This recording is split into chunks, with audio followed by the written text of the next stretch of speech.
Hey, shalom, Yahweh Hashem, Yahweh Shah, Barakatham to all of Israel. Shalom, Yahweh Shamar, Allah Hashem, Yahweh Shah to the sisters. This is the ISUPK Las Vegas Wednesday law class. Once again, we start out at 1 West 125th Street in Harlem, New York, and we are under Commanding General Yohana. And this message and this broadcast is for blacks, the so-called blacks, Hispanics, and Native Indians that are scattered abroad across the globe or the four corners of the earth, man. And we out here preaching and teaching our brothers and sisters, you understand, to come back to these laws, statutes, and commandments and serve the Most High properly in its entirety so that the Lord can deliver us out of this hellhole of a place we call America. You understand? And it's important that we Salaki, let me shut a broadcast, but it's important that we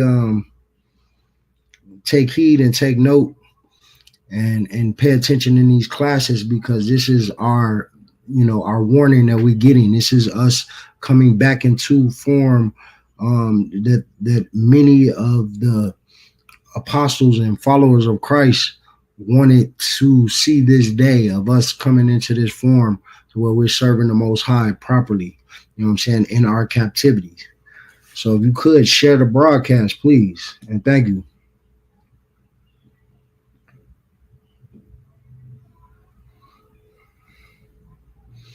Give me a second while I share the broadcast.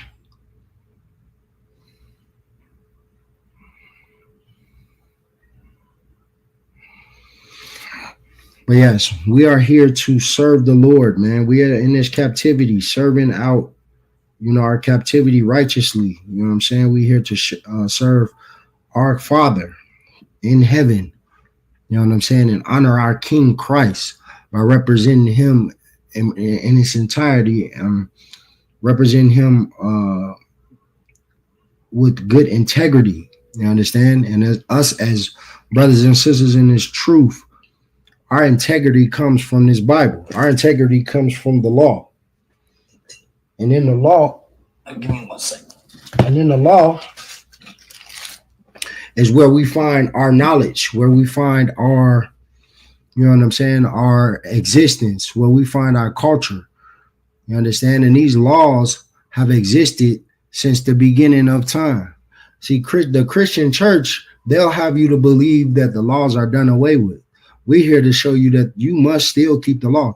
And that is the only way that we will be delivered out of this hellhole that we call America, man, out of Babylon.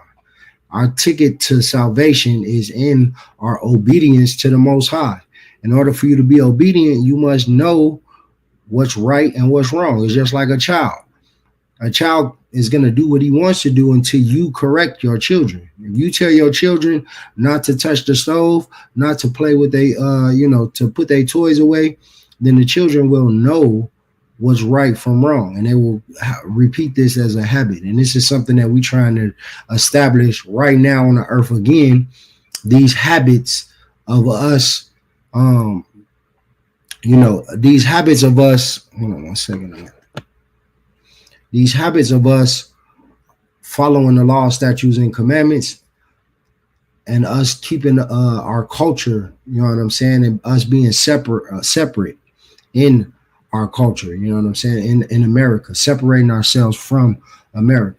All right, shalom to you as well, SPA. Yeah. So tune in to class. We're going to prove today that the law is forever and that the law has been here since before Moses, and it has been here after Moses and was preached after Moses. So that's the Old Testament and the New Testament. You understand? Christians don't understand that. Most people think that the law started with Moses, and that is a false a fallacy. You understand? That's something that's untrue. The law didn't just be started with Moses. It was established with Moses. You understand? Moses set up the law in a written form and set up a society with laws. You understand? That way, as he established law and order. But before Moses, the men of God our forefathers, you understand, they also too had to follow the laws that the Most High set, and that's why the title of this class is that the laws are forever, because that's what exactly we are experiencing right now, a time where we need the laws ever so more. You know what I'm saying? Each day that we grow up in this society, each day that we come in, and each day that we go by and passing in America, we see that America is getting more harsher and crueler towards us, and it's hard for us to cope in this society. So in this society, we need to establish our own law and order, and our law and order and structure comes from the Bible. And it shows you in the Bible that the law is forever, and it is never going to be given up. And this is our key to salvation and our redemption, you know what I'm saying, out of this place, man. You want to have power, you want to have rulership and dominion over the earth, this is your ticket. This is the golden ticket to get you into the kingdom of heaven, man. And that's to keep these laws, statutes, and commandments, which abided forever, according to the scriptures, man. You understand? And we're going to bring some of this stuff out in scripture. As you know, in the world, there's so much going on, you know what I'm saying? And our leaders have failed us. Our leaders are leading us astray. Everything that you see when you turn on the TV is teaching you to sin. It's teaching you to not follow the law. It's keeping you in sin, because our oppressor knows that if he can keep you in sin, then he can stay in rulership, and then that your salvation will be delayed. You understand? But the Lord has prophesied that this salvation will not be delayed. You understand? Because we are doing the work right now. And that's by being in these classes, learning these laws, statutes, and commandments, and abiding in them, living in them, and putting these things inside your heart and mind, and personifying the law. You understand? That means doing the law. It's an action. It is not just a belief. One would have you to believe that you can just understand and know the law without doing the law. And that is the opposite of what we have to do. We have to know and do the law. You understand? We have to be the examples of the law in incarnation. You understand? In the flesh. Right? There is not an example. It's just like, once again, children. You as a parent are the examples for your children. If you are a weed smoking whore, guess what your daughter is going to be? A weed smoking whore. You know why? Because she's seeing you smoke weed, do drugs, you understand, shake your tail, you understand, and do all these other things that's inappropriate. And what is she going to know? She is going to know to do the same thing. So us as the men and priests of the Lord, we have to set the example of what to do and what not to do for the rest of the people. And that's why these classes are extremely important, because this is where you download information, and then you go inside your households, and you, in return, you understand, you establish this same understanding amongst your brothers, your sisters, and your mother, father, and your children. You understand? And you take this, and then that's how we are able to establish the kingdom of heaven right here in front of our eyes. You understand? And before you know it, our King and Lord and Savior, Christ, Yahushua, you understand, who the world calls Jesus Christ, will return and destroy all of our enemies. You understand? And we will be delivered out of America and back into our land. And that's how the story goes. But first and foremost, we have to break down these walls of falsehood that the Christian church has established and that America has taught us. And that's by saying that the laws are done away with. We're just going to give you a brief recap in history today on the laws and how they existed pre-Moses and after Moses. You understand? In the Old Testament, New Testament, the laws have been here since Genesis, right? And how do we know that? Because the Bible is a book of definition. It defines itself. The Bible is a book of self-defining. You understand? It teaches you everything you know inside it. It is an endless oracle of knowledge and useful information for our people only. We are the only people that should be using this information, and we're the only people that understand why this information is important to us. Everyone else is just merely trying to they're merely trying to imitate, right? When you're trying to imitate something, that means it's artificial. You're not the real thing. We're not just trying to imitate. We are reliving these things, right? There's one thing to be imitation. Imitation is fake, right? We're not trying to be the imitation of something. We're trying to relive. That means we're trying to bring this thing right back. The status that we was in and when we were serving the Lord and honoring the Most High, we are trying to get back to that status. You understand? And that's what Christ wanted us to establish upon his departure. You understand? He wanted us to establish a culture of serving our Father, not only his Father, but our Father in heaven, honorably, integrably, you understand, and doing this thing forever throughout our generations. You understand? We have went astray from our culture, and now we are trying to use the scriptures in the Bible as a roadmap to becoming, to getting back to where we want to be, right? We're trying to have that roadmap back home. You understand? Back where we have our Father's protection, right? We're trying to regain and reestablish that protection. So let's just get a little, first off, what is a sin? Because the law is centered on the word sin, or the word sin is centered on the law. What is a sin? Most Christians do not know the answer to this. Most Christians will tell you a sin is something bad, which is a general, very general, broad statement. But we are here to establish truth and understanding in all things that we read and learn.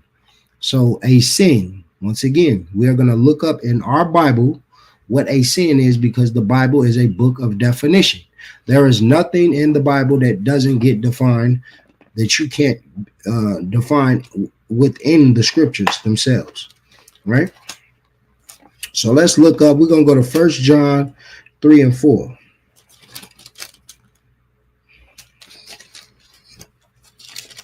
Let's get to that quickly. Right? So this is the book of 1 John chapter 3 and verse 4. Whosoever committed sin transgresseth also the law. For sin, here's the definition part, is the transgression of the law. Right? So sin is the transgression of the law. The first people to sin or transgress the law, and what is law? The commandments, the statutes that the Lord has command. A commandment is what? In just a general standpoint. If I say a commandment, that's an order, right? That's an order, not just any old order. This is an order given to you by your Father, the creator of the heavens and the earth and the universe and everything that exists in our knowledge, right? That exists in the world and outside of the world. He has commanded and told and given us an order to do something. That is what a commandment does. So a sin is you not doing the order that God has told you to do. Once again, we're going to bring it up just like a child and a father in your household, something you can relate to. You in your household with your children, you tell your children to clean their room. If the children do not clean their room, if you give them a allotted time period, I need this room clean now, and the children do not clean their room, you are going to have some sort of punishment. These are the judgments that the Lord has. You know what I'm saying? Whether it be a belt to butt situation, or if it be, you know what I'm saying, taking away something or standing in the corner, whatever you have established as your judgment for your orders not being completed, right? So this is the same pretense and same context of which we are to live on the earth. We are on the earth to live by the commandments, the orders of our Father who is in heaven. And where you find those orders, you find them in the Bible. And these orders existed once he chose a nation to be his people.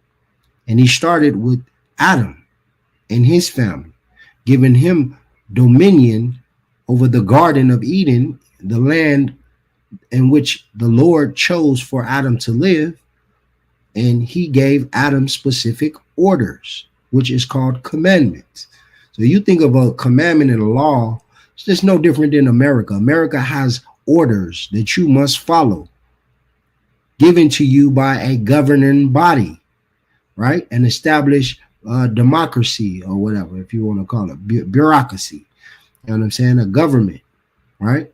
These people have told you that you can't do certain things, and that they allow you to do certain things.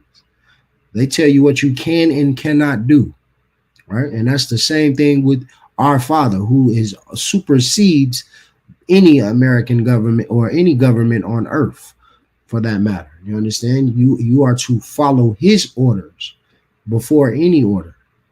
You understand? If you're thinking of following an order and there's a contradiction between what orders to follow, the Lord comes first and foremost. He is the creator of all the kings of the earth, as well as the lands of the earth, as well as these governments. You know what I'm saying? When I say create, I don't mean he established the governments, but he is in control of who is allowed to be in control of the people. Right? So, once again, we establish what a sin is. If you haven't read, it's 1 John chapter 3, verse 4. Sin is the transgression of the law. Simply put, the breaking of God's orders, his commandments, something that he told you to do. There isn't a commandment doesn't exist without instruction. Instruction and commandment go hand in hand, right? If someone's telling you to do something, that's an order. That means it must be done. There is no option for you to not do it. There is no choice in you saying, well, I might do it, I might want to do it. This is something that you have to do. Because who's giving the order? You know, people like to follow orders according to who's giving them. If it's somebody they don't like, they're not going to listen, right? If I just tell some random stranger in the street what he needs to be doing, he's not going to listen to me, right? If I tell some person, hey man, you shouldn't walk in the street, in the middle of the street like that, and he's determined to walk in the middle of the street, I don't have the authority over him, right? Because he's going to look at me as someone who did not create him, who has no bearing on his life. Although my intentions may be good, but my authority that I have over this person does not exist. But our ultimate authority is the Most High God. He is the authority over all things. If I create something and give it life and give it instruction and give it power, don't you think I have the right to tell it what to do and what not to do? This is the problem with man and woman on the earth. They think they can choose and do what they want to do. The free will effect, right? Yes, you have the option to be able to do things. However, the free will effect is a cliche, is a mirage, if I may, right? And I'm gonna show you how it's a mirage. Because if I give you orders to do something and tell you if you don't do this, you will die, or this will happen to you, or you will be judged accordingly, does that mean that you can just go out and do what you want to do?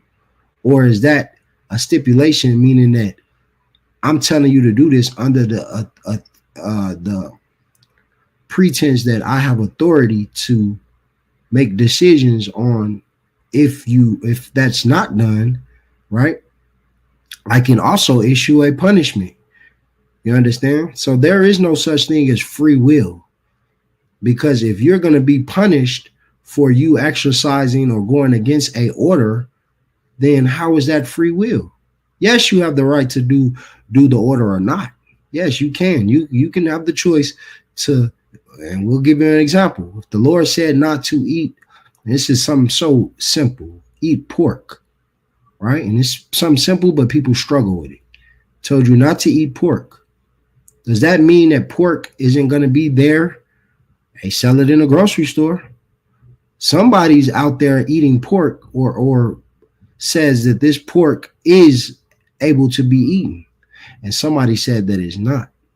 So who are you going to listen to? Are you going to listen to your own? It's there. The free will effect would be the pork is in the grocery store there for you to eat it if you want to eat it. But the orders given to you by your father is there written down telling you that he doesn't want you to eat these things. So who are you going to listen to? You're going to listen to your own lust? You're going to listen to your fellow man who is not, we know the man that I'm talking about, the oppressor, right? Who has the pork industry, who's created a whole industry for that to be served as food, to the man of perdition, the man that goes, that doesn't, and this is a whole nother breakdown, but this is why we call the so-called white man the devil that the Bible speaks of, because he is the one who runs that industry. He is the one who's putting in your mind that it's okay for you to eat these things. Because if you had the men of God over you and your authority, and this is the whole authority part, your father is the authority in heaven over you, giving you direction. However, your oppressor is your authority on the earth, telling you it's okay to go against your father. What does that remind you of?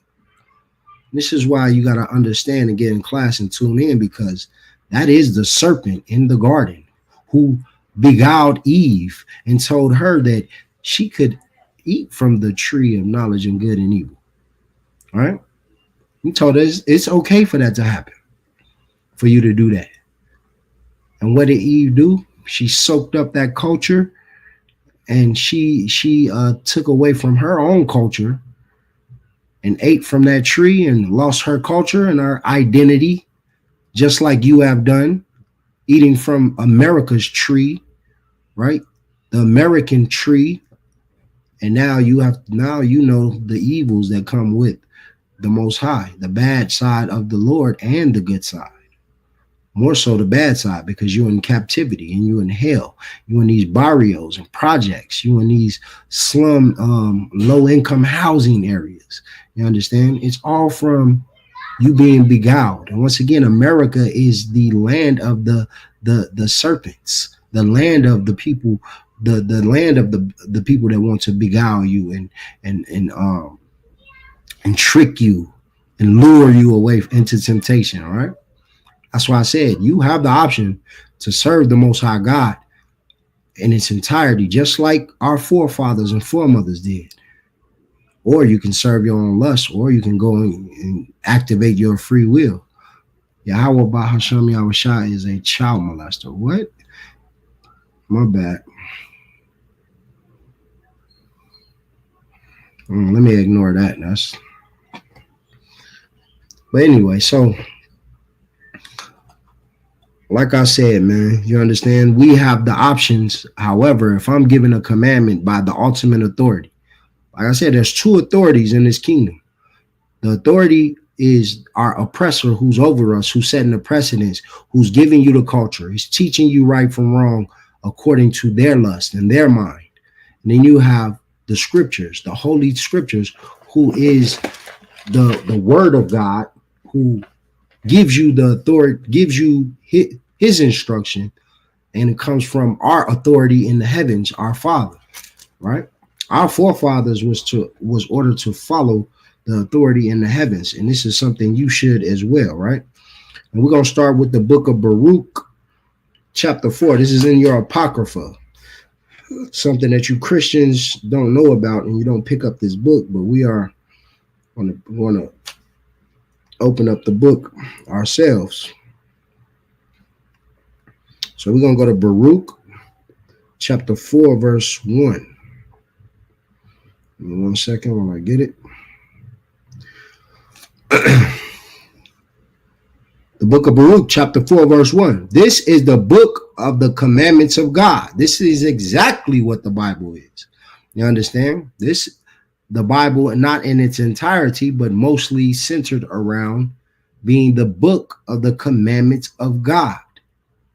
This is what we find in the Bible, the books that show you his orders. Commandments are orders. Law meaning it's an absolute order. It must be followed. It is principle. When we say the law, it's like the law of gravity. What goes up must come down, right? That's the law of gravity. You cannot change the law of gravity. You understand? You can only go outside the existence of gravity, right? Only time the law of gravity is in effect is where there is no gravity. Other than that, the law of gravity is absolute. What goes up must come down. If I throw something in the air, it is going to come down 100 out of 100 times. So when we say this is the commandments, the book of the law, and we tell you that the God's commandments is the law, that means that this is absolute and it must be followed. There is no ifs, ands, or buts. There is no pondering. There is no maybe I do, this ain't for me. I don't believe in that. Whether you believe or not, these laws have to be followed. It's not up to you to determine if you believe in it. Once you are created, once you are born into this world, it's just like in America. You don't have a choice. Once you're born in America, you must follow American laws. You cannot exist outside of American law unless you are not in America. Then you have to follow the law of wherever you are.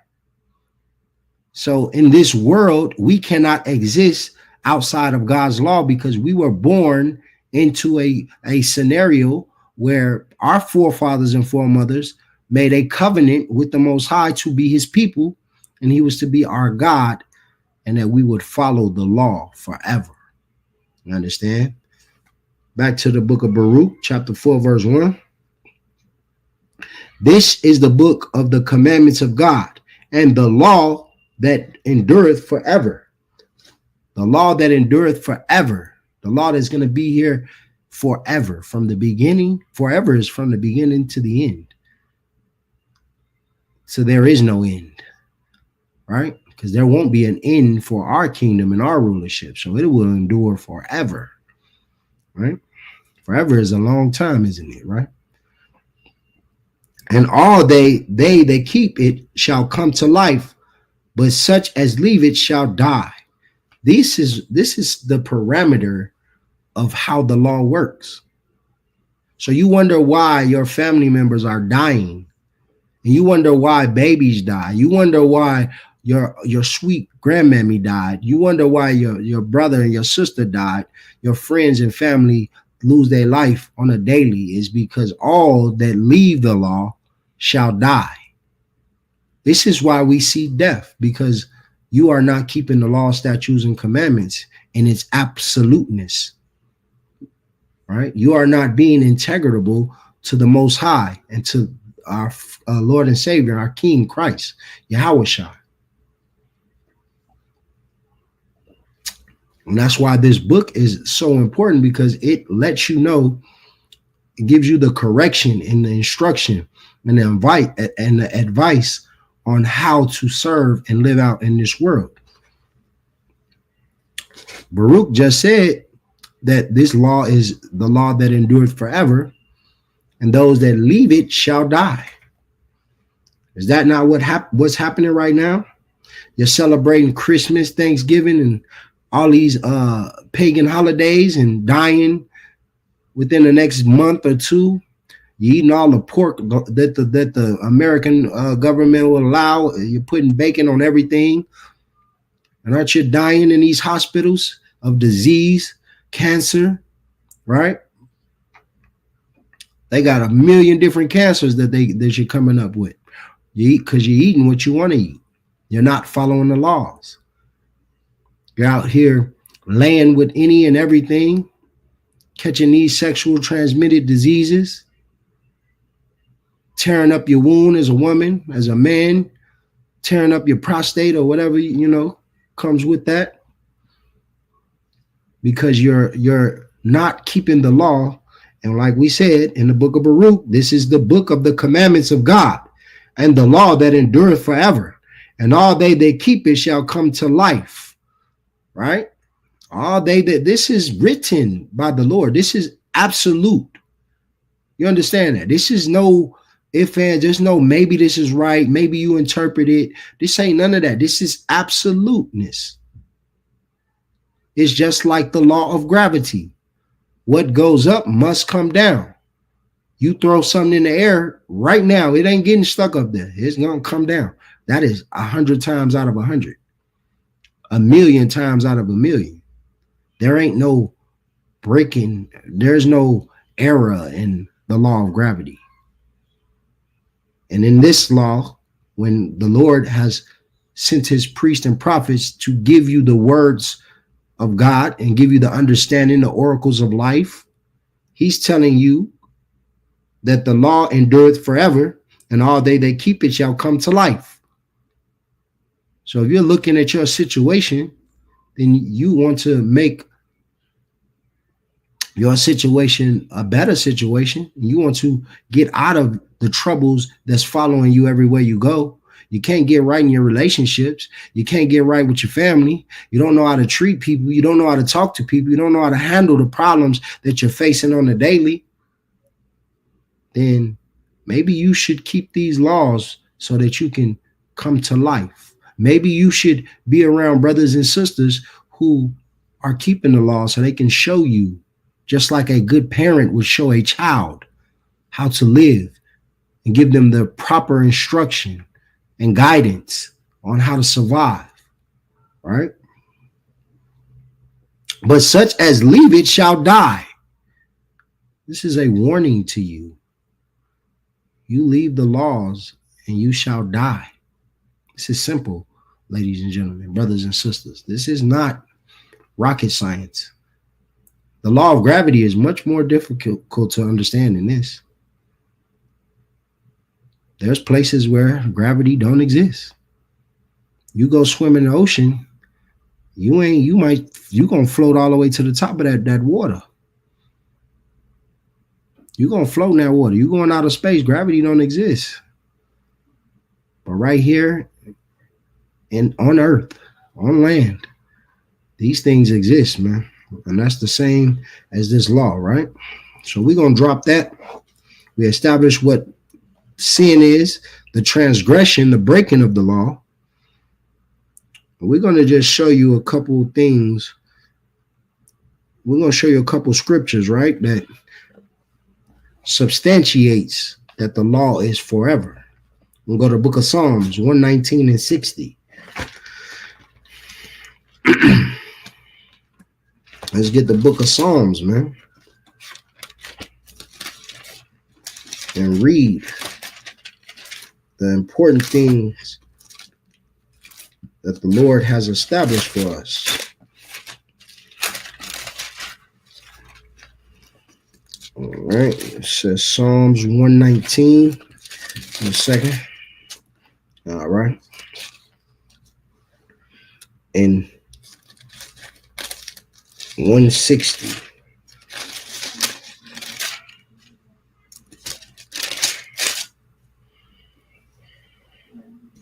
It's the book of Psalms in 119 and 160.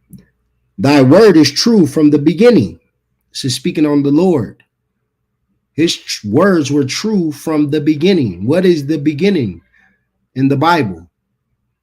What is the beginning in the Bible? Anybody in the chat, type it in. What is the beginning in the Bible? Because this is what this is talking about. This is the beginning. For time's sake, I'm going to give it to you. I don't see nobody typing in the chat. This is an interactive class, so you have any questions or anything about what I'm saying that you want to have if you want to have any type of discussion on anything, if you believe that I'm saying something that is not true, then let's talk about it. This is an interactive class. So your participation is very necessary. What is the beginning according to the Bible? I'm going to give it to you. The word Genesis. What is the definition of Genesis? Let's look it up. The definition of Genesis.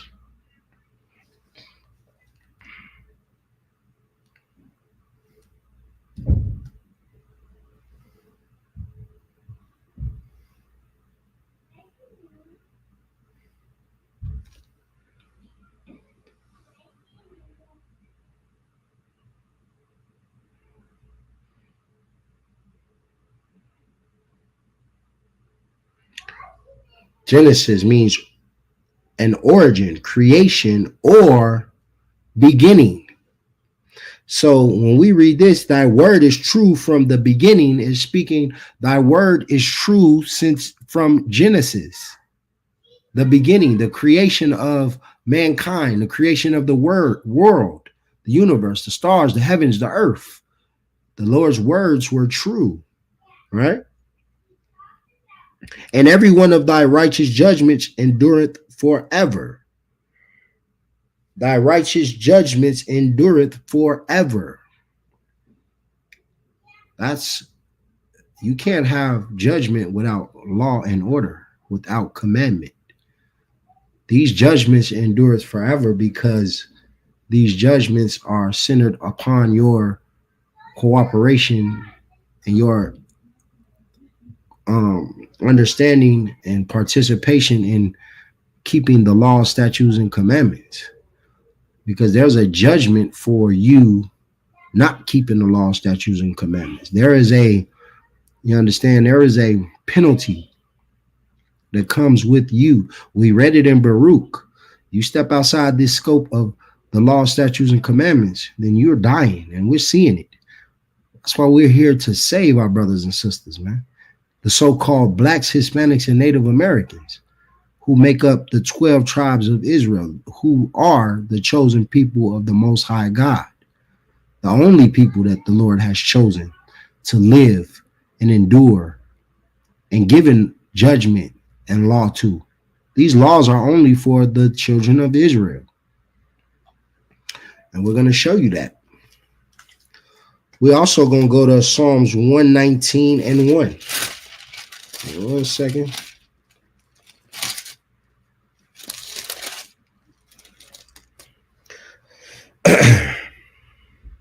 Blessed are the undefiled in the way who walk in the law of the Lord. That sounds like those who keep the commandments are blessed.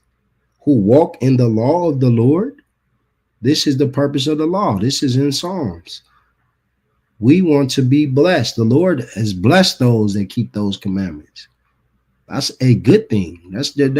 There's great reward that comes with you keeping these law, statutes, and commandments and adding them to your life and your lifestyle. For you giving up your cigarettes, you giving up your drug addiction, you giving up your whoredom, and you giving up your own lust and temptations of what you want to do, what you think is right, and getting understanding of the law, statutes, and commandments, and doing the Lord's will, what he wants to be done and what he thinks is right. There is great blessing found in that. Not only is it life, but on your daily worries and troubles. No more do you have to trouble yourself with Christmas time and worrying about pleasing your family based on gifts and spending money and going broke for the Christmas. And no more do you have to worry about committing a New Year's resolution and did you keep up with your resolution. No more do you have to worry about certain diseases that's caused through eating the unclean animals of the earth, putting that in your body. There's great reward that comes with this obedience to the Most High, man. It is a whole new life you are given. And all that you've done in the past is forgiven according to the scriptures. We're going to drop that and go to verse 44. So shall I keep the law continually forever and ever. This is why we keep the laws forever, so we can be blessed forever. This is not, excuse me, in the book of Psalms, they didn't say that they're going to keep the laws until Christ came. They didn't say that they keep the laws only in their generations. They understand that this is important throughout all generations to keep the law, statutes, and commandments. That's why we're going to keep the law in all of our generations of our life, man.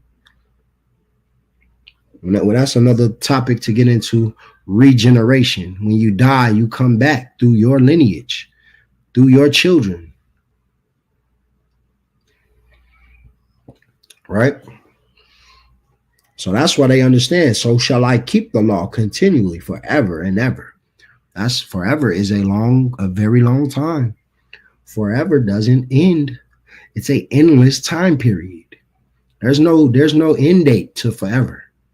There's no until we are delivered. If God wanted you to only keep the laws until Christ came, then he would have said until you are delivered from the Messiah. He would have prophesied that. You are to keep the laws until Christ comes back. That's not what he said. That's not what their understanding is. Their understanding is that the law endureth forever. That's how I'll be blessed. That's how I'll live forever, have everlasting life. That's how I will escape death, by keeping the laws forever, right? Let's drop that and go to 2 Kings. We're going to go to 2 Kings chapter 17 and verse 37.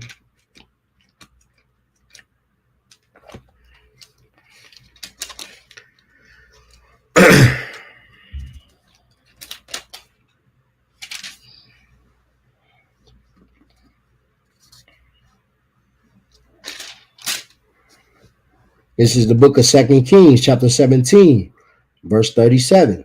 It says, and the statutes and ordinance and the law and the commandments which he wrote for you, ye shall observe to do forevermore. What is that talking about?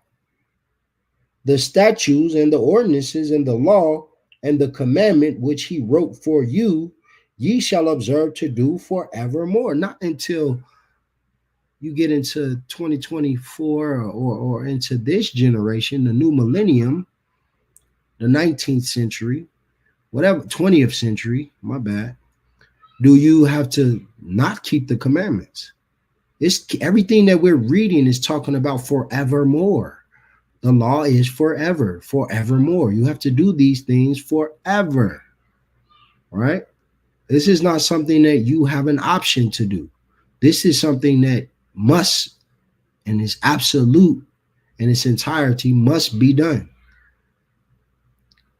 And it's not something that is negotiable, because if you leave the commandments, then death is sure to follow you. That's when you die. And our goal is to live. We want to live. We have families to raise. We have people that love us.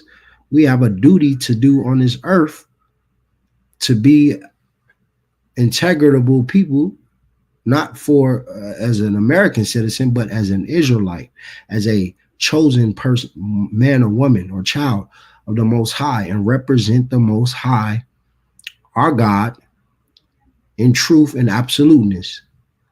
And he's given us the secrets on how to do it, and that's through the law. Right? So let's get into a little bit of history with the law, because Christianity will have you believe that Moses not only established the law, but the law didn't come until Moses. Right? This is something that is a fallacy that they teach that is historically wrong, because the law existed with Adam. Adam was given dominion over the Garden of Eden and commanded. The first commandment that was given to Adam was to not eat from the tree of knowledge and good and evil. What does that mean? Well, it's a separate breakdown, but for time's sake, I'll give you what the actual tree of knowledge and good and evil is. And that's the nations that will cause you to err against the Most High, and you will understand his bad side. You will see his judgments. You understand? His judgments existed in the garden with Adam. Adam transgressed, he sinned because he was commanded by the Lord to not take on the culture. And that's what's eating from the tree of knowledge and good and evil, is putting on another culture, something that we have done in this American culture. Every time you have a woman go out in boyish and booty shorts with her butt cheeks out. Every time you have a man out sagging his pants with his butt crack showing. Or some man living an alternative lifestyle, or some woman living an alternative lifestyle. Or you going to that fish place and ordering you some catfish and shrimp.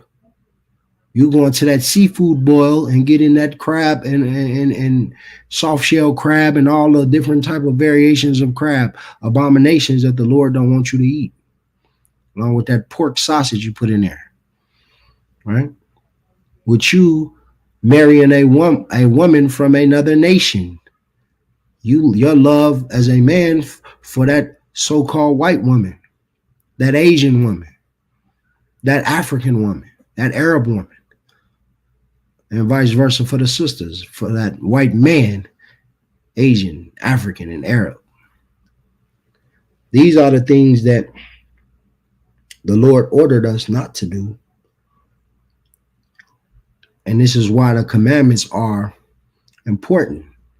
You understand? It's because without his instruction, you're going to go do those things. You're going to go marry that white man and that white woman and make babies.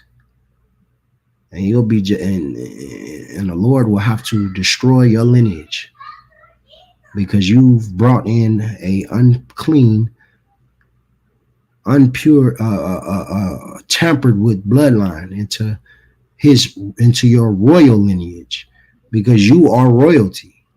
You are the only royalty on the earth. These other nations are playing royalty. They're imitating royalty. It's imitation. It's fake. It's not real. You so-called blacks, Hispanics, and natives are royalty on the earth, the only royalty. All right, let's get that. Let's drop that and get into some history. So there's a notion that the law, statutes, and commandments didn't exist prior to Moses. So let's get into Genesis. We're going to go to Genesis, the 4th chapter. And we're going to start with Adam's lineage, because Adam was the first man given commandments on earth. And we're going to prove that.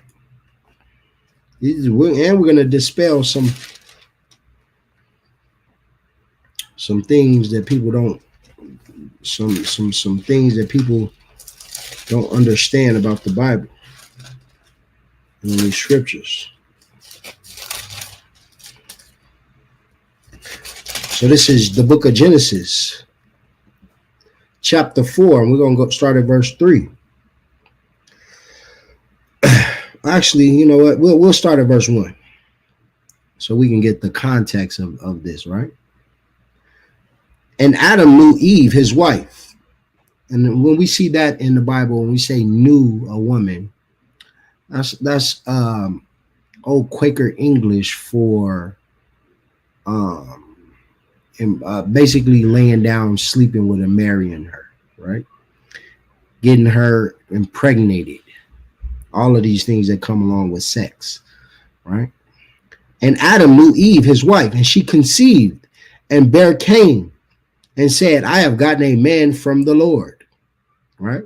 So these are the first children of the first nation that the Lord has chosen, not the first people on earth. That's contrary to people's belief. Adam and Eve wasn't the only people around during this time. But these are the first children of the new Adam and new Eve who was given instruction and the breath of life and guidance, just like you becoming a new creature in Christ. Now we do it through Yahweh Shah, Yahweh by Hashem, Yahweh Shah. You understand? We do that through him. We become a new creature. Adam was directly dealing with the Most High, and he became a new man. So he is the beginning of our lineage, right? And she conceived and bare Cain, and I said, I've gotten a man from the Lord. Verse 2. And she again bare his brother Abel. And Abel was a keeper of sheep, but Cain was a tiller of the ground. So Abel was a farmer, was a sheep herder. So he was in control of the animals, right? But Cain was a tiller of the ground. So he was more of a gardener, right? And in process of time, it came to pass that Cain brought of the fruit of the ground an offering unto the Lord. Now here we go. The law of offerings, of sacrifices for the Lord. There is a law of sacrifice that we find generations after this that's given to Moses, that Moses established in Leviticus, right? But we see this here in Genesis. And what does the word Genesis mean? The origins, the beginning. It's pre-Moses, right? A offering unto the Lord. And Abel, he also brought the firstlings of his flock and the fat thereof. And the Lord had respect unto Abel and to his offering. I wonder why. I wonder why the Lord respected Abel's offering. Because Abel understood the law. Abel was given the law. We know it, even though it doesn't directly say this in the scripture, but this is when we can apply knowledge, right? This is implied detail. This is context of the Bible. And this is what you don't have if you're not in this truth. If you're not in the right spirit, you don't understand these scriptures. You're not able to imply this logic of how was Cain, why did Cain bring the firstlings of his flock and the fat thereof? We're going to just hold it right here and go to that law.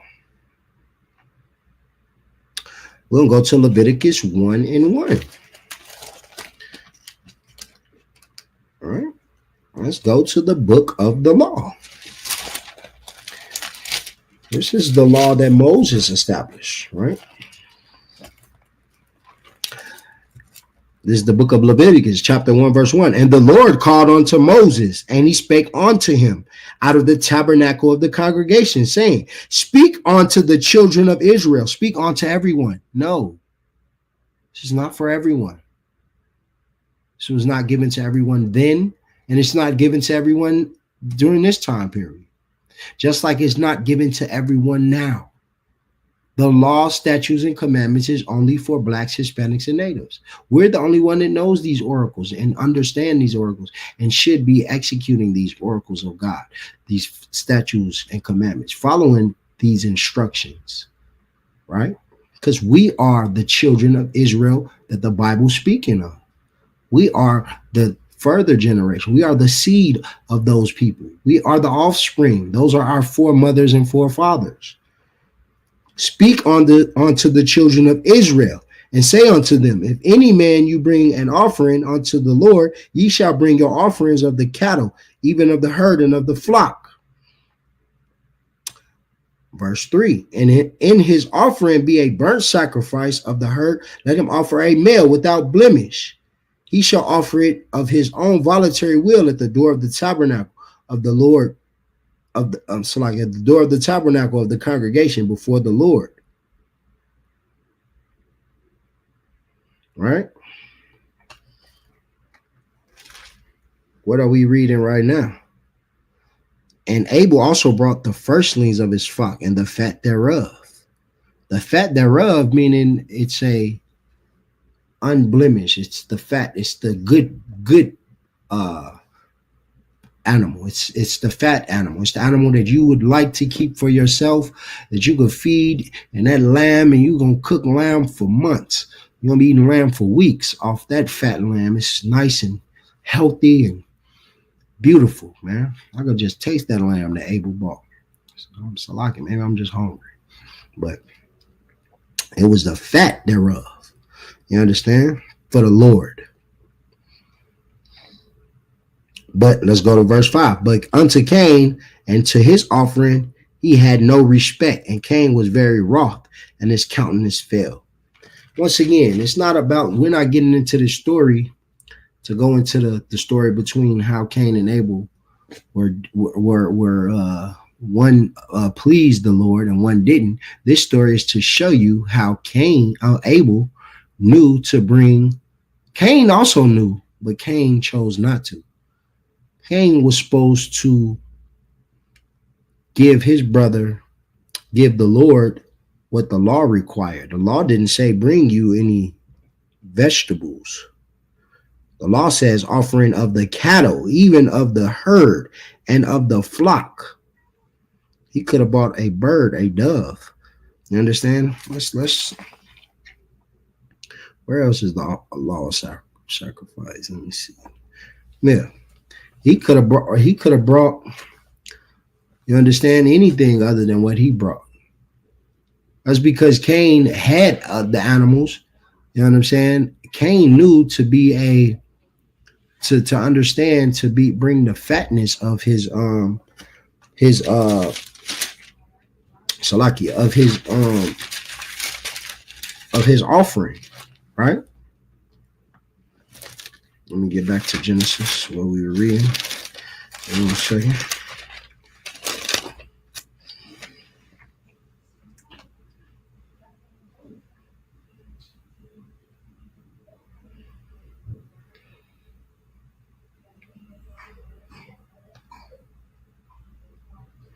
Right. Like I said, and Cain was jealous of his brother because the Lord respected, you know what I'm saying, his offering. And the Lord even told him in verse 7, let's go to that. If thou doest well, shalt thou not be accepted? And if thou doest not well, sin lieth at the door. Holy my. What did we say sin is again? According to 1 John 3 and 4, sin is the transgression of the law. Right? So he's telling you, if you do well, your sacrifice will be accepted. But if you do not do well, then sin lieth at the door. You are in sin. He didn't offer him the proper offering. Right? According to the law of Moses. Give me 1 second.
All right, we back. Let's give it a second. My bad for that.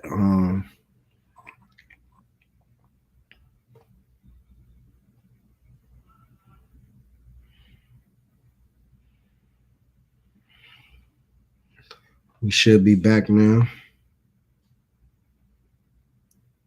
Just want to make sure we good. All right, so excuse me. Once again, thank y'all for staying with me. Once again, Cain's offering wasn't accepted because it was not what the Lord requires in the law of sacrifice. If you're going to make an offering, it must be an offering according to the law. Cain's offering wasn't, and Abel's was. We're going to get more into the laws existing prior to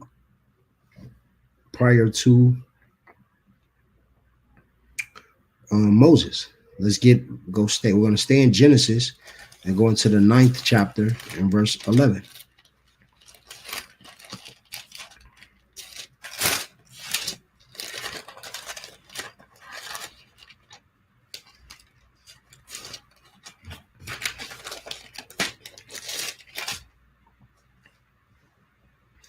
It's the book of Genesis, the 9th chapter, verse 11. And I will establish my covenant with you. Neither shall all flesh be cut off anymore by the waters of a flood. This is the covenant that the Lord made with Moses and his offspring and his people. He made a covenant. He made a covenant to establish he made a agreement to establish his covenant with Noah and his offspring. Neither shall there be any more flood to destroy the earth. And God said, this is the covenant. This is the token of the covenant which I make between me and you and every living creature that is with you for perpetual generation. This is the law continuing. This is him choosing now someone from also Adam's lineage and to continue with the offspring of Adam to give the covenant to and to continue with the laws. And this is Noah. This is during Noah's time when he destroyed all the people on the earth except for one family, and that is Noah's family. And this is who the people of this work, who all the nations come from, Noah's offspring, right?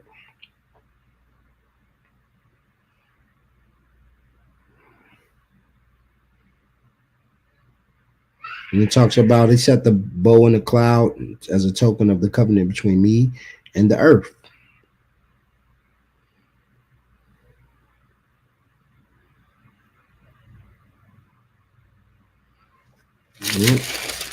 We can drop that. I think we're good.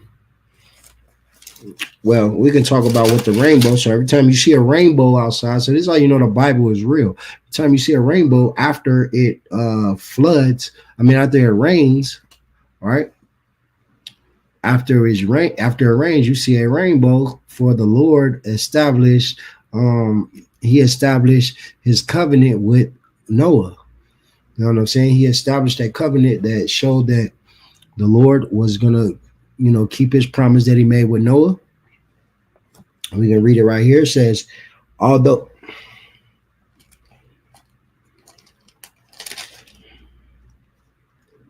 and if all flesh died that moved upon the earth, both of the fowl, the cattle, and beast, and every creepy thing, and upon the earth, every man, and all those whose nostrils was breath of life, and all in whose nostrils was a breath of life, and all that was in the dry land died. And every living substance was destroyed, which was upon the face of the ground, both man and cattle and the creepy things, and the fowl of the heaven, they were destroyed from the earth. And Noah only remained alive, and they that were with him in the ark. All right. So that's the covenant that he established with Noah. But let's go back a little bit, right? So in Noah, prior to him establishing this covenant, he gave Noah instruction on what animals to bring. He gave him instructions on what's clean and unclean. We're going to read about that. We're going to read about the unclean and clean animals and how did Noah know what's clean and unclean? Because Noah had the law. Let's read that. The book of Genesis chapter 7 verse 2. We'll start with verse 1. And the Lord said unto Noah, come thou and all thy house into the ark.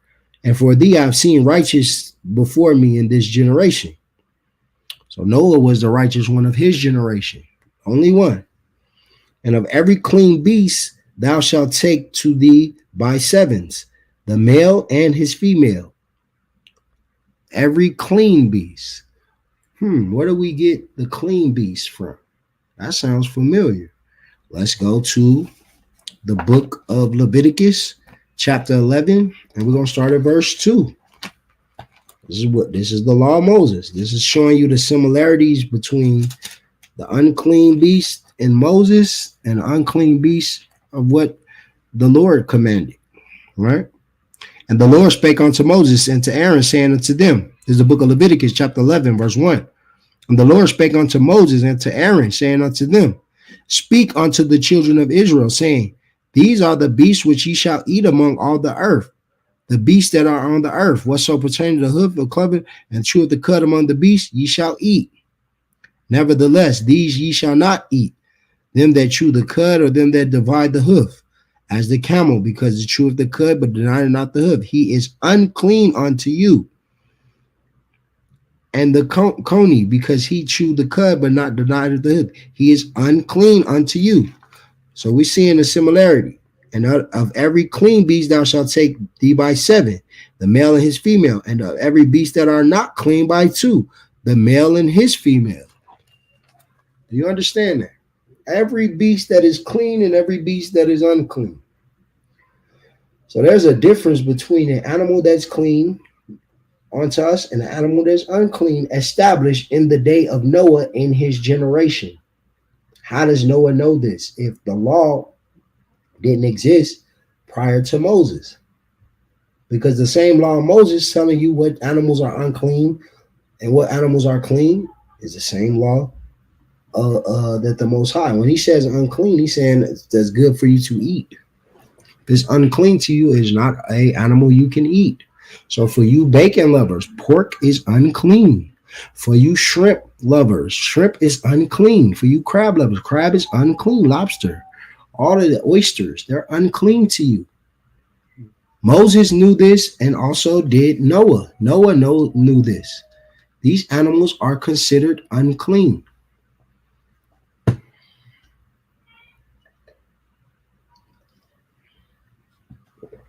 Right? So we can drop that.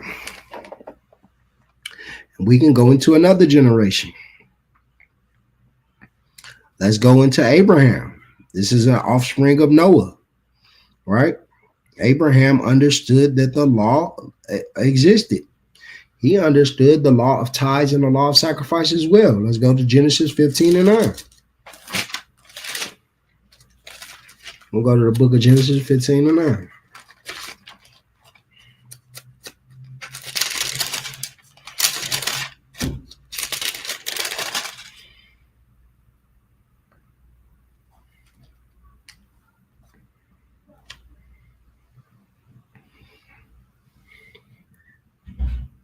This is the book of Genesis, chapter 15 and verse 9. He said unto him, take me here a heifer of 3 years old, and a she-goat of 3 years old, and a ram of 3 years old, and a turtle dove, and a young pigeon. And he took him into all these, and divided them into the midst, and laid each piece one against another. But the birds divided he not. And when the fowls came down upon the carcass, Abraham drove them away. This is just showing you that Abraham was making a sacrifice unto the Lord. How did he know the law of sacrifice? If the laws existed only with Moses, it shows you that the law was not only established prior to Moses, but there was men that the Lord made covenants with because they kept the law. The Lord loved them, and they're honored by the Most High in all in this Bible, and they're shown that these people are of importance. These people are these brothers who was obedient to the Lord was rewarded. You understand? They were chosen to be the forefathers and the forefathers of our people, of our nation. And the Lord may establish covenants with them, agreements that they would inherit the earth and inherit land and all these things for their obedience. This is how we got our inheritance, through our ancestors, Noah and our ancestors Noah and our ancestor Abraham. You understand? And it's through their obedience of the law that they were able to live. Noah only was able to live because he was obedient to the Lord and followed his commandments and understood that the Lord telling him to do these things is a big deal. This is what life is about. Your obedience to the Most High, your completion and following of the law, statutes, and commandments. And these existed prior to Moses. Right?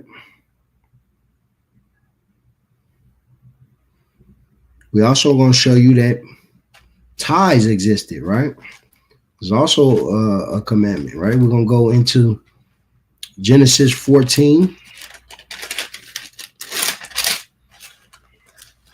Genesis 14 and 18. It's the book of Genesis, chapter 14, verse 18. Hold on, we'll start in verse 17. And the king of Sodom went out to meet him after his return from his slaughter of the the Chedorlaomer,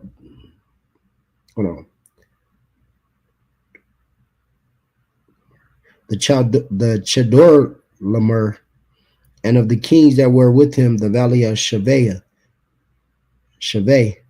which is the king's dale. Verse 17, verse 18.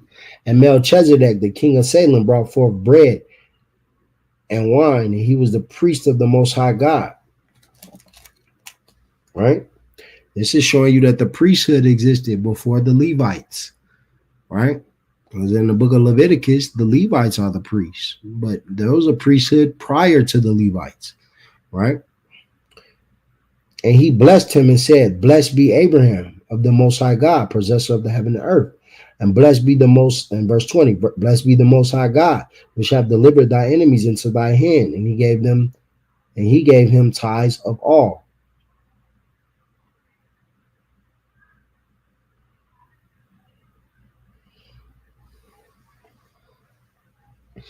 Once again, what is this showing? This is showing that he gave him tithes of all.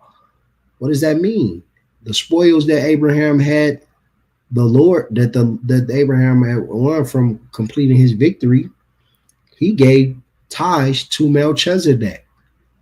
But tithes exist in the book of Leviticus. Leviticus, we can go to chapter 27 and 30.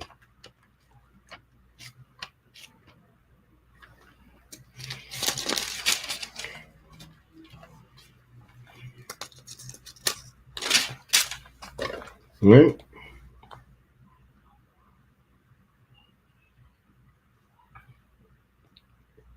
The book of Leviticus, chapter 27, verse 30. And all the tithe of the land, whether the seed of the land, the fruit of the land, is the Lord's, and it is holy unto the Lord.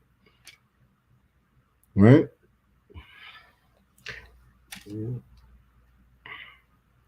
And we're going to drop down to verse 32. And concerning the tithe of the herd of the flock, even of whatsoever passes under the rod, the tenth shall be holy unto the Lord. So giving a tenth, tithe just means tenth. A tenth of all the things that you possess. You know what I'm saying? Your increase, the things that in this world, it would be a tenth of your income, right? You're not farmers. You're not sheep herders. You're not giving a tenth of your flock, but you are going to give a tenth of your paycheck to the Most High, right? And these things are for the Lord.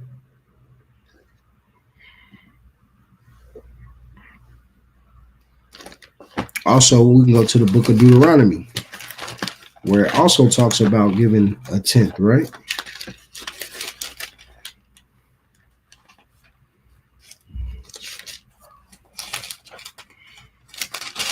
Deuteronomy 14 and 22. We go to the book of Deuteronomy, chapter 14, verse 22.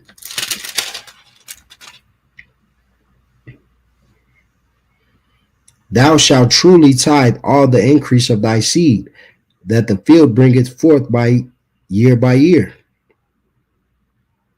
You understand? Once again, bring it that tithe. It's telling you that you should tithe, but also, how did Abraham know to pay tithes? Right? Because tithes existed prior to the law of Moses. Now we're going to go into the New Testament to show you that the law was not only not destroyed, but we are supposed to fulfill the law according to Christ, right? We're going to start with Matthew 23 and 23. Let's start with what Christ said. Matthew 5 and 17. This is a bedrock scripture, because this is in red, and this is to show you, he said it plain as day, that he is not here to destroy the law. It says, think not that I come to destroy the law or the prophets. I am not come to destroy, but to fulfill. Meaning he's going to show you how to do the law. He's to fulfill. You're fulfilling the law. That means you're doing the law, right? If I have a duty that's fulfilled, right, that means I did the duty, right? If I have something fulfilled, that means it's something that was done. So Christ didn't come to do away with the law. He came to fulfill the law, right? Verse 18, for verily I say unto you, till heaven and earth pass, one jot or one tittle shall in no wise pass from the law, till all be fulfilled. Right? There ain't not one jot, not one tittle. There's nothing changing in the law until all be fulfilled. And that law endureth forever, like we read before. It's going to endure forever and forever. Right? We're going to break down.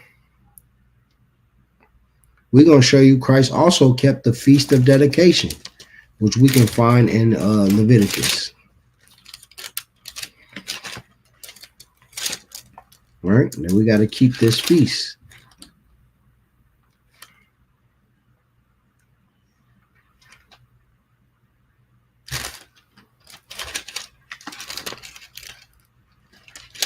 We're going to go to John chapter 10, verse 22. It's the book of John, chapter 10, verse 22. And it was at Jerusalem, the Feast of Dedication. And it was winter, and Jesus walked into the temple in Solomon's porch. And then came the Jews round about him, and said unto him, how long dost thou make us to doubt? If thou be the Christ, tell us plainly. All right? This is Christ keeping the Feast of Dedication, which is ordained for us to keep throughout our generations, according to the scriptures, to the Bible. You understand? Christ kept the Feast of Dedication. This is something in the New Testament. How come the Christians are not keeping the Feast of Dedication? How come they're not following? They're supposed to be following after Christ. We're going to drop that and go to John chapter 7, verse 53.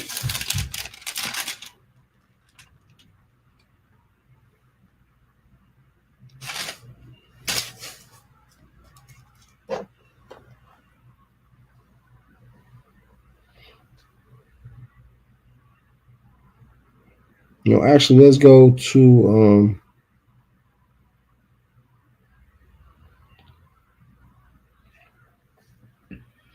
John chapter, what we want?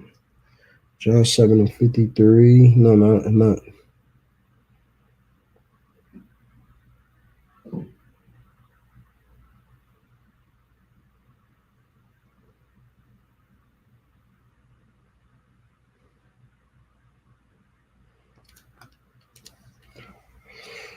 We can go to John. We can start with John 7 and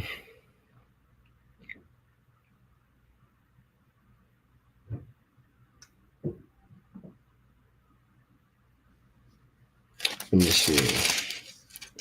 We could go to where they talk about Christ, them trying to take Christ But let's go to John. We're gonna drop that and go to John 8 and 11, where Christ said to the woman. We'll start at verse. We'll start in verse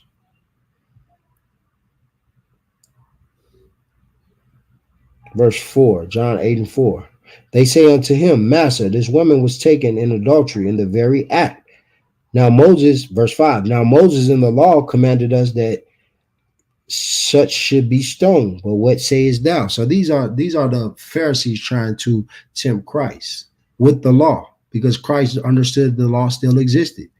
The law was still in effect, that if you're caught in the act of adultery, you should be stoned, right?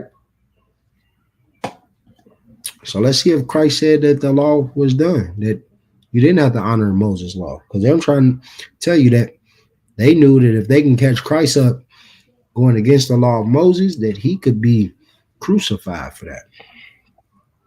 Now Moses in the law commanded us that such shall be stoned. But what sayest thou? This they said, tempting him, that they might have to accuse him. But Jesus stooped down with his finger, wrote on the ground, as they thought, as he heard them not. So when he continued asking him, he lifted up himself and said unto them, he that is without sin among you, let him first cast a stone at her. This is heavy stuff right here. He didn't say don't stone her.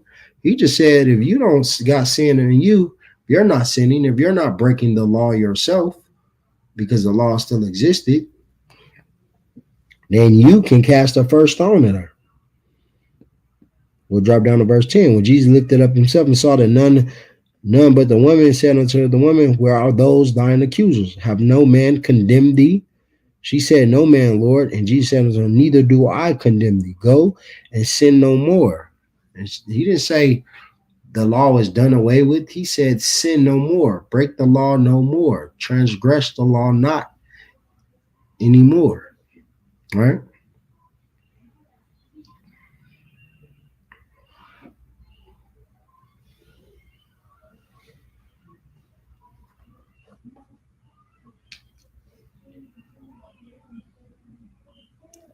If you don't know who this is, JC, this is a priest of God, man. We and you are in a class where we teaching the scriptures, man. Go watch this class from the beginning and get some context on why you need to be in class if you are a so-called Black, Hispanic, or Native American Indian. If you're not one of those three things, you understand? And you're not one of the 12 tribes, then you can go get the hell on. You understand? You ain't got to be in this class. We ain't asking you to be here.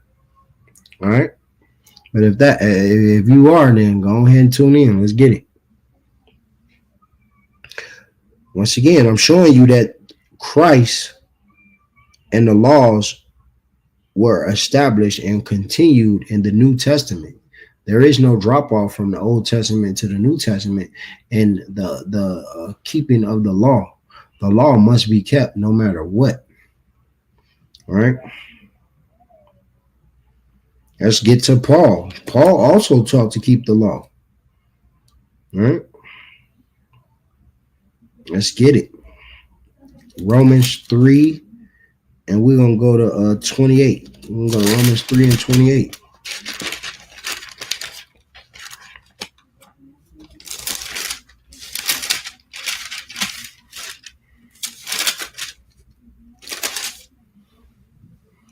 There's the book of Romans, chapter 3, verse 28. Therefore, we conclude that the man is justified by faith without the deeds of the law. Verse 29, is he the God of the Jews only? Is not he also the God of the Gentiles? Yes, of the Gentiles also, seeing it is one God which shall justify the circumcision by faith and the uncircumcision through faith. Do we then make void the law through faith? God forbid. Yeah, we established the law. This is Paul telling you, just because you are in those times someone who was circumcised doesn't mean that if someone is not circumcised but keeping the law, statutes, and commandments, that the Lord is not going to, you know what I'm saying, that the Lord is not with them, or the Lord is not going to allow them salvation. because he is the God of both of those that knew that they were Jews, or those that were living their life as Gentiles that were Jews but living their life as Gentiles. He is the God of both of them. Therefore, the law is not only for the ones that knew that they the Jews, is also for those that didn't know that they were Jews, that were uncircumcised. Those of you that didn't know you were Israelites, just right now in this class, that don't understand that you Israelites, you have the same access to Christ and to the forgiveness as someone who has been in the school for years and has been living as an Israelite for years. Just because you didn't know it doesn't mean that you don't have that opportunity. You know what I'm saying? And that's the same thing that Paul had to deal with. Those that were circumcised from birth, and that they were circumcised on the 8th day like the law required, and those that wasn't, but they still were able to keep the law.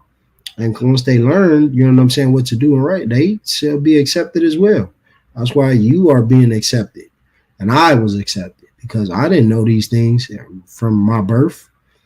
You understand? But through Christ and his sacrifice, and through, you know what I'm saying, him dying for us, we're able to come into the covenant. Right? That's why it says we establish the law. It doesn't say we abolish the law, we establish the law. The law is for forever. Right? Faith without works. You must have works. You must not just believe in the law. You must show your faith with works. Understand? You must show your faith with how your actions, everything that you're doing.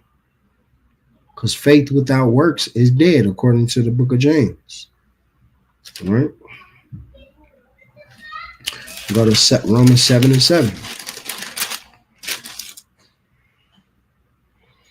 It's the book of Romans, chapter 7, verse 7.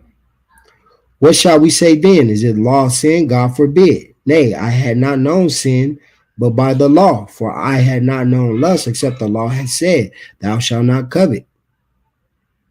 This is what we understand. The law is your guideline on what is right and wrong. You would not know the law if there wasn't something saying, you would not know what you're doing is wrong. There wasn't a law to establish what's right from wrong. All right? There has to be law and order. The laws are forever. That's why we still have them now, because without us knowing what the laws is now, then we would still be doing right from wrong. If we just take away the law and act as if it doesn't exist, then you become like the Christian church. And we know in the Christian church they're eating pork, they're having homosexual pastors, so like alternative lifestyle pastors, you understand, and all the above, because they're living as if the law doesn't exist. And that's what we said, God forbid, because without the law, you don't know that what you're doing is wrong. So because the Christian church is not following the law, they're allowing for these pastors to have an alternative lifestyle.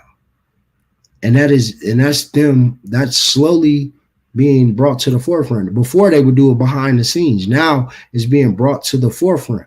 They're putting it on social media. They're just brandishing it out in the front, in the open, and telling you to accept it because you've accepted it thus far. Why not accept it from the pastor? You accept it from your sons, your daughters, and your uncles and your cousins. Why not the pastor now? Now you got to accept the pastor because guess what? They're just like your family.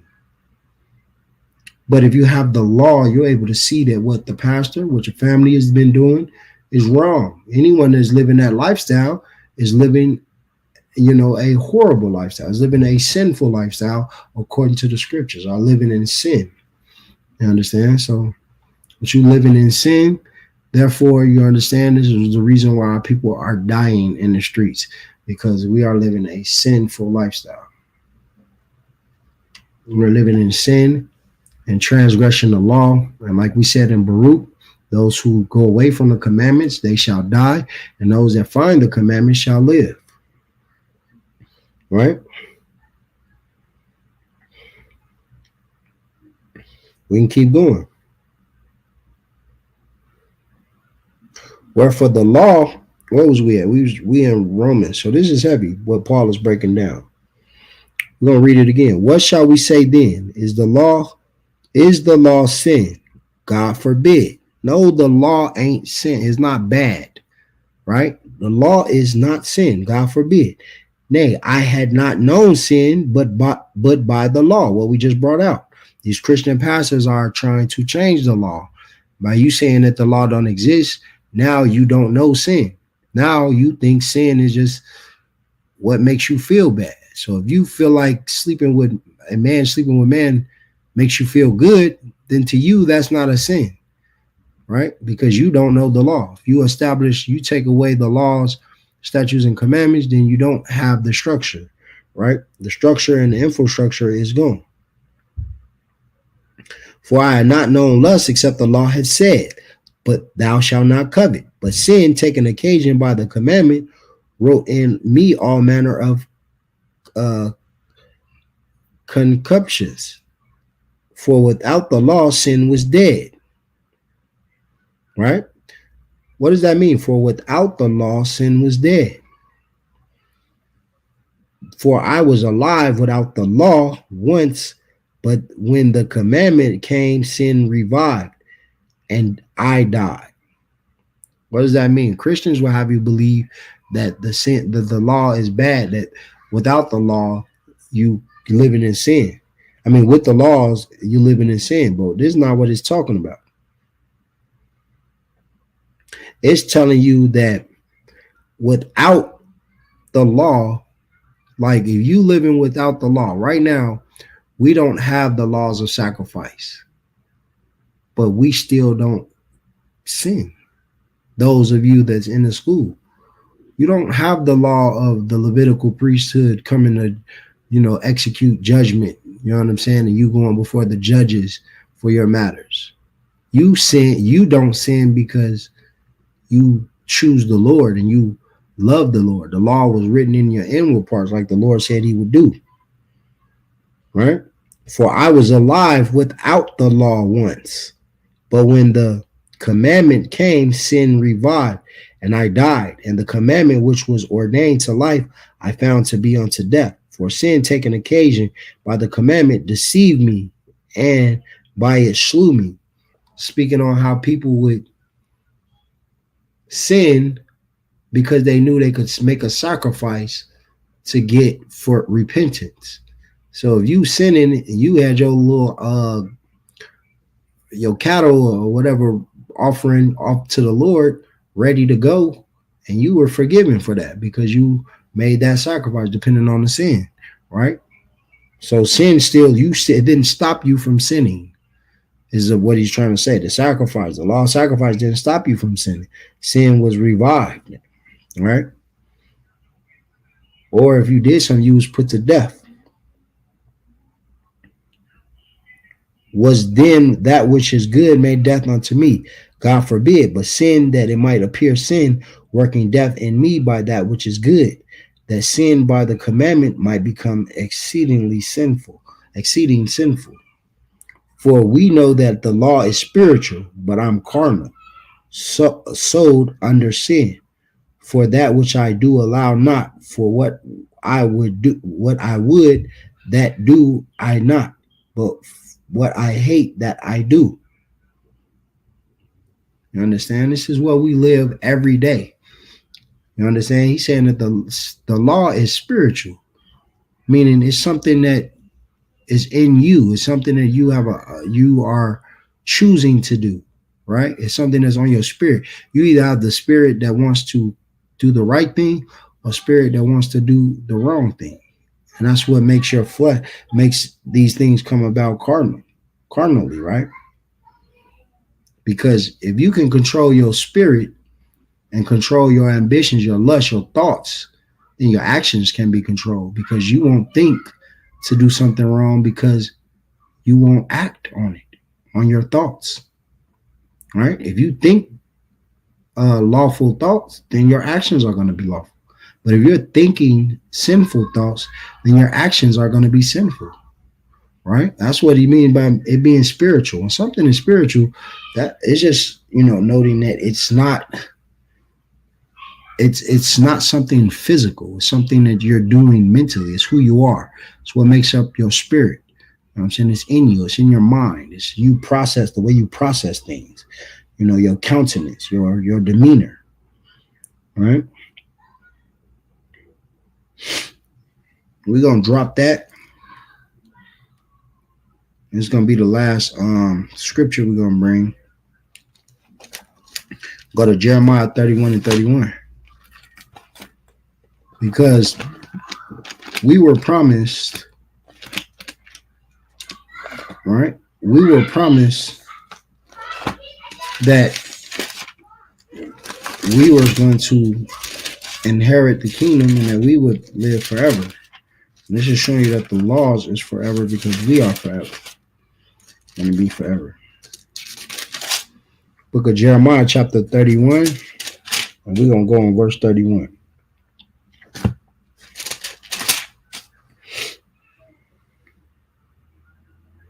Behold, the days come, saith the Lord, that I will make a new covenant with the house of Israel and with the house of Judah, not according to the covenant I made with their fathers in the day that I took them by hand to bring them out of the land of Egypt, which my covenant they break, although I was a husband unto them, saith the Lord. But this shall be the covenant that I will make with the house of Israel after those days, saith the Lord. I will put my law in their inward parts and write it in their hearts, and will be their God, and they shall be my people. Now, this is the time that we are in right now.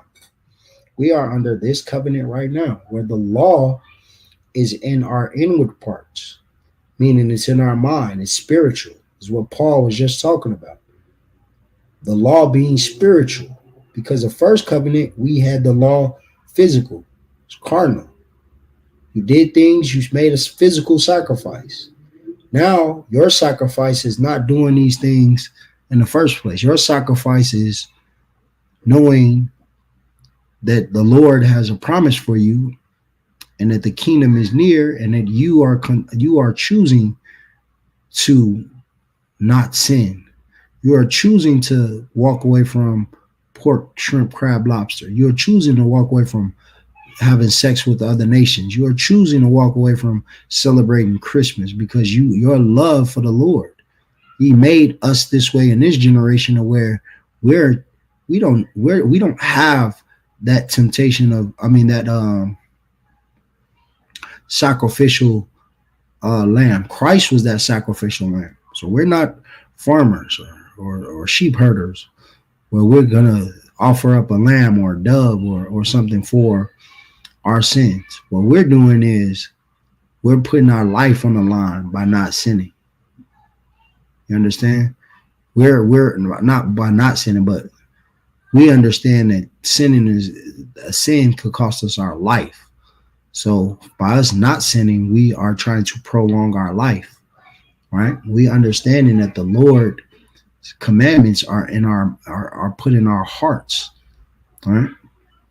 He's putting us in our hearts and our minds for us to keep these laws, statutes, and commandments, for us to continue out and do throughout the generations of our life and teach our children to honor him without that pressure of the Levites coming, you understand, to judge over you, knowing that our King made the ultimate sacrifice. You should have in the back of your mind before you do anything, think about what Christ did for you to have this chance to be alive right now. For the Lord to accept you. You understand? You have Christ paid the price with his life for your life to be still survive, for you to survive, for you to still be alive after you sinned against the Lord, sinned and broke the Lord's laws. Because all of us have done these things, right? But now we are a new creature in Christ, and we're here to establish and to live out this covenant and honor this covenant that we made with the Most High God, because this is the only way that our salvation is going to come. And with that, class dismissed. Shalom. Shalom Yahweh Hashem Yahweh Shabbarakatham to all of Israel. Shalom Yahweh Shamar Alatah Hashem Yahweh Shah to the sisters. It's the ISUBK Las Vegas. We started out on 1 West 125th Street in Harlem, New York. We are under Commanding General Yohana And if you have any brothers or sisters that's in the world that's seeking knowledge and needs brotherhood and sisterhood, or needs someone to talk to, needs correction and guidance spiritually, you understand, who wants to learn these scriptures, you can hit us up at ISUPK Nevada. You can hit us up at any city, put ISUPK in front of that city or state, and you will find contact information. Hit us up on all of our social media, ISUPK Nevada and ISUPK Las Vegas. You know what I'm saying? And with that, shalom.